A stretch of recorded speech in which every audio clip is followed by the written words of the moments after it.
ပါဗျာခလေးရယူတယ်ဆိုတာမကောင်းပါဘူးဗျနင်းမေယူရမလားခလေးကမှန်တာပြောတာပြောပလက်စီပြောပလက်စီဟုတ်ရောခန်းကျော်ကြီး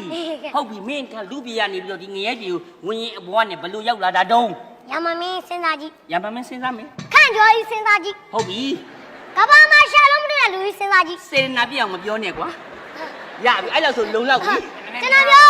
လူကြီးမှာစာကလေး9កောင်ကိုတွေ့တယ်လူပြင်မှာစာကလေး9កောင်ကိုတွေ့တယ်လဲခွန်းနဲ့ဆော်လိုက်တော့အဲ့စာကလေး9កောင်ပျောက်ကျသွားတယ်နော်စာကလေး9កောင်ပြုတ်ကျသွားပျောက်ကျသွားတယ်မင်းအပျောက်ကျကျွန်တော်ဆေးကောက်တာဒလက်ကောက်ကိုဒေါက်တာတော့ပြောကြပြီးရှောပါလား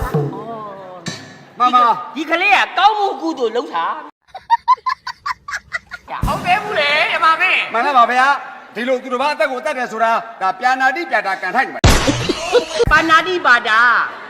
မင်းမေကြီးကပြာနာတိပြတာပါဏာတိပါဒာမှာပြာတာတိပြတာတဲ့မှန်ပါ